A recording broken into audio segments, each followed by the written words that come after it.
Hello guys, आपका स्वागत है मेरे चैनल हिंदी सुमिरन में। और हम आज पढ़ेंगे कक्षा 10वीं का चैप्टर मीरा के पद।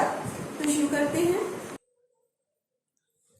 हाँ जी, हमारा पहला पद है हरि आप हरो जनरी भीर, द्रौपदी री लाज राखी आप बढ़ायो चीर, भगत कारण रूप नरहरि धरियो आप शरीर, बूढ़ तो गजराज राख्यो काटी कुंजर पीर, दासी मीरा लाल गिरधर हरो महारी भीर।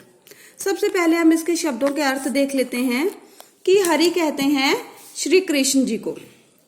ठीक है, आप हरो जनरी भीत, ये जन का मतलब है लोगों की। ठीक है, और भीर का मतलब होता है पीड़ा। भीर माने पीड़ा। ठीक है, द्रौपदी री लाज राखी कि वे कहती हैं आपने द्रौपदी की लज्जा की रक्षा की। ठीक है, आप बढ़ायो मैंने बढ़ा दिया, चीर माने वस्त्र, भगत कारण अपने भक्तों के कारण, रूप नरहरि नरहरि का रूप धरियो मैंने धारण किया।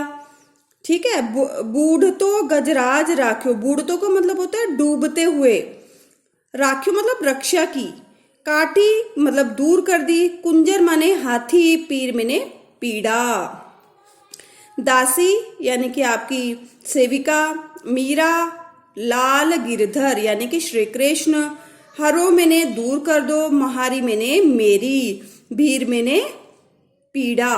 ठीक है, तो शुरू करते हैं अब इसकी व्याख्या कि मीरा कहती हैं कि हरि आप हरो जनरी भीर, कि हे श्री कृष्ण आपने, आप हरो कि हे श्री कृष्ण आप हरो जनरी भीर, कि आपने लोगों की, सभी लोगों की पीड़ा को दूर कर दिया। ठीक है, हरि हे श्री कृष्ण आपने सभी लोग, आप तो सभी लोगों की, अपने भक्तों की पीड़ा को दूर कर देते हैं। द्रौपदी री लाज राखी, आपने द्रौपदी की लज्जा की रक्षा की, आप बढ़ायो चीर, और उसकी रक्षा करने के लिए आपने उनके वस्त्रों को बढ़ा दिया। द्रौपदी के वस्त्र बढ़ाकर आपने उसकी लज्जा की रक्षा की। भगत कारण रूप नरहरि धरियो, आपने अपने भक्त के लिए नरहरि का रूप धारण किया। आप सभी जानते हैं ना कि भगवान ने प्रहलाद जी की रक्षा करने के लिए नरहरि का, नरसिंह का रूप धारण किया था। धरियो आप शरीर में ने, आपने शरीर धारण किया, आपने अपने भक्त की रक्षा के लिए नरहरि का शरीर धारण किया। बूढ़ तो गजराज राखियो, बूढ़ तो मतलब डूबते हुए, आपने डूबते हुए गजराज की रक्षा की। काटी कुंजर पीर, और उस कुंजर की, उस हाथी की पीड़ा को दूर कर दिया। काटी माने दूर कर दिया। दासी मीरा लाल गिरिधर, कि मीरा तो आपकी दासी है, हे श्री कृष्ण मीरा तो आपकी दासी है, हरो महारी भीर, कि मेरी भी पीड़ा को दूर कर दें। क्या कहती हैं मीरा जी कि जब आपने अपने सभी भक्तों की रक्षा की है तो मैं तो आपकी सेविका हूँ, आपकी दासी हूँ, मेरी भी पीड़ा को दूर कर दो। ठीक है, अब चलते हैं अपने नेक्स्ट पद पर। श्याम महाने, पहले मैं इसे रीड करूंगी और इसके शब्दों के मतलब हम समझ लेंगे। ये इतना बड़ा नहीं, हम 3-3 पार्ट में करेंगे इसको।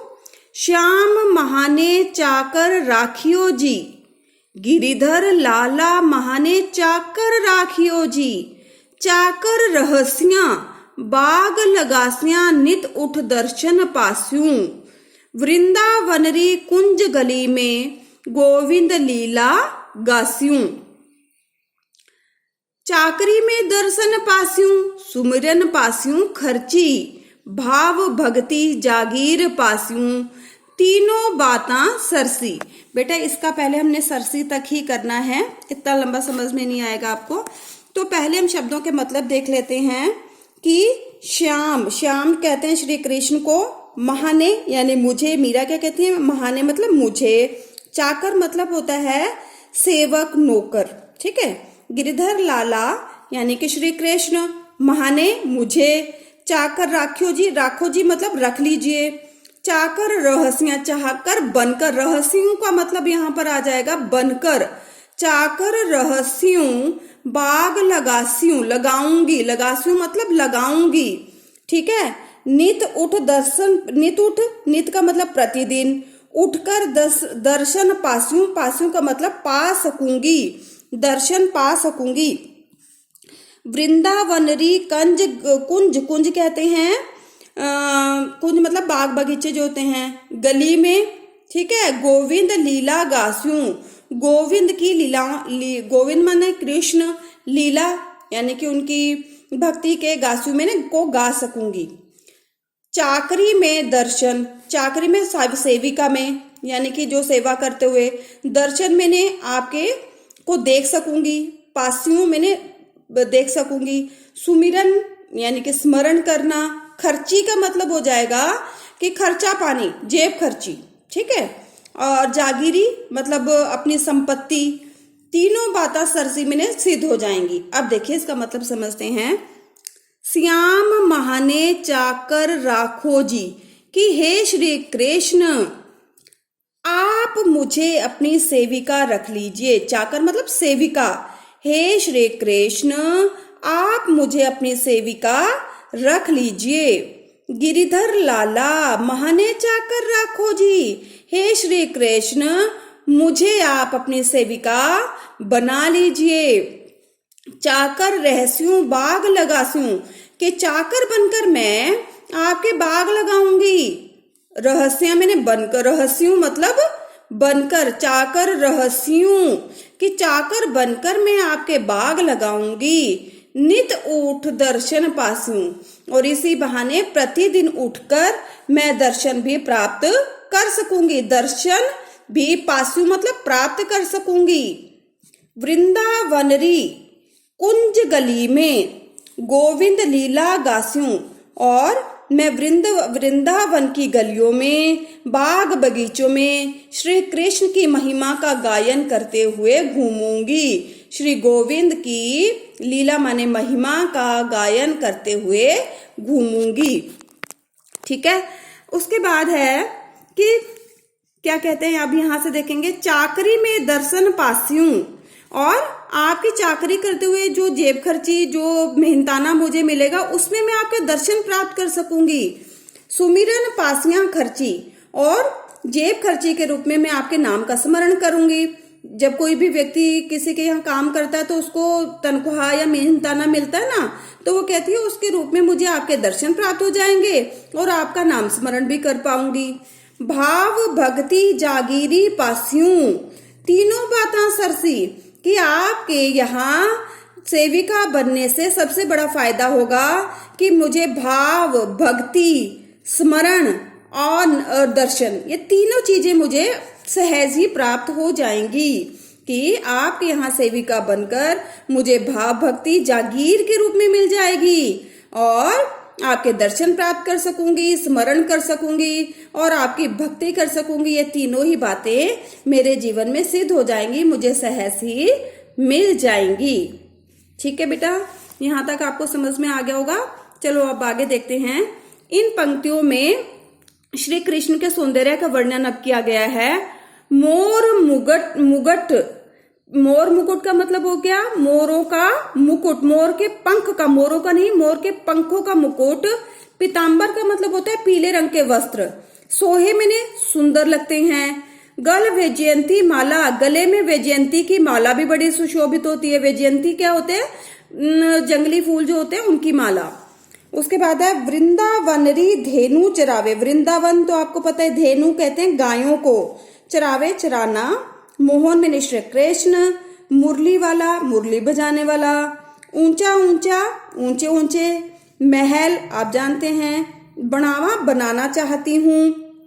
बिच बिच राखूं बारी, बारी का मतलब होता है खिड़की, बारी मतलब खिड़की। ठीक है। सांवरिया रा दर्शन पास्यूं, सांवले सलोले श्री कृष्ण के दर्शन पा सकूंगी, पहर कुसुम्भी साड़ी। ठीक है बेटा, हम इसके पहले यहां तक की व्याख्या करेंगे, उसके बाद आगे की 3 लाइनों की करेंगे। अब देखिए यहाँ श्री कृष्ण के सौंदर्य का वर्णन करते हुए क्या क्या कहती है मीरा जी कि श्री कृष्ण ने अपने सिर पर जो मोर मुकुट धारण किया हुआ है और उन्होंने जो पीले रंग के कपड़े पहने हुए हैं, सोहे, बड़े ही सुंदर लगते हैं, आकर्षित लगते हैं, मन को लुभा लेने वाले लगते हैं। वन वैजयंती माला, उन्होंने गले में जंगली फूलों की जो माला पहनी हुई है वे बड़ी ही सुशोभित हो रही है। वृंदावन में धेनु चरावे, और श्री कृष्ण जो है वृंदावन में गायें चराते हुए घूम रहे हैं। मुरली मोहन बाला, कि मुरली बजाने वाले श्री कृष्ण वृंदावन की गलियों में गायें चराते हुए घूम रहे हैं। ऊंचा ऊंचा महल बनाऊं, कि और मैं क्या चाहती हूँ कि मैं ऊंचे से ऊंचा महल बनाऊं और बीच बीच रखूं बारी, और उसमें मैं हजारों खिड़कियां रखूं, खिड़कियां ही खिड़कियां रखूं। क्यों? क्योंकि मैं हर खिड़की से श्री कृष्ण को देख लूं, श्री कृष्ण के रूप सौंदर्य को निहार लूं। ठीक है, कि मीरा क्या चाहती हैं कि वे एक ऊंचा सा महल बनाएं और उसमें इतनी अधिक खिड़कियां रखें कि वे जहां भी जाएं उसी खिड़की से श्री कृष्ण के दर्शन पा सकें। चलिए आगे। सांवरिया रा दर्शन पास्यूं, सांवरिया किसको कह दिया गया है? श्री कृष्ण को। दर्शन मैंने उनके दर्शन कर सकूं, पास्यूं मतलब पा सकूं। पहर मैंने पहन कर। कुसुम्भी, कुसुम्भी नारंगी रंग के एक रंग है, साड़ी आप जानते हैं। आधी रात प्रभु दर्शन दीजो जमुना जी दे तीरा, जमुना जी यानी यमुना नदी, तीरा मैंने किनारा। मीरा र प्रभु गिरधर नागर, गिरधर नागर श्री कृष्ण, हिवड़ो कहते हैं हृदय में। हिवड़ो घणो अधीरा, हिवड़ो मैंने हृदय, घणो मैंने बहुत अधिक, अधीरा मैंने अधीर, व्याकुल, बेचैन। अब व्याख्या देखिए क्या कहते हैं मीरा कि सांवरिया, यहां तक सांवरिया दर दर्शन पास्यूं, कि अपने सांवले सलोने श्री कृष्ण के दर्शन पाने के लिए मैं कुसुम्बी रंग की साड़ी पहनकर आधी रात में यमुना जी के किनारे आने को तैयार हूं। प्रभु दर्शन, दर्शन दीजियो जमुना जी दे तीरा, हे प्रभु आप मुझे यमुना जी के किनारे दर्शन देने के लिए आना। ठीक है, सांवरिया दा दर्शन पासों में श्री कृष्ण के दर्शन पाने के लिए कुसुम्बी रंग की साड़ी पहनकर आधी रात में यमुना जी के किनारे आने के लिए तैयार हूं। हे कृष्ण, हे मेरे प्रभु आप मुझे दर्शन देने के लिए आना। मीरा र प्रभु गिरधर नागर, मीरा के एकमात्र प्रभु तो श्री कृष्ण हैं। गिरधर नागर माने श्री कृष्ण हैं। मीरा के एकमात्र प्रभु तो श्री कृष्ण हैं। हिवड़ो घनो अधीरा, और मेरे हृदय में उनके लिए, मेरा हृदय उनके लिए अत्यधिक बेचैन रहता है। अधीर यानी बेचैन रहता है, व्याकुल रहता है। मैं हमेशा उनको पाने की, उनके दर्शन पाने की ही लालसा रखती हूँ। हाँ तो बच्चों ये थी मीरा के पद की व्याख्या। आशा है कि आपको अच्छे से समझ में आ गई होगी। अगली अपने वीडियो में मैं लेकर आऊंगी इसका अभ्यास, और तब तक के लिए अब हम करते हैं बाय बाय।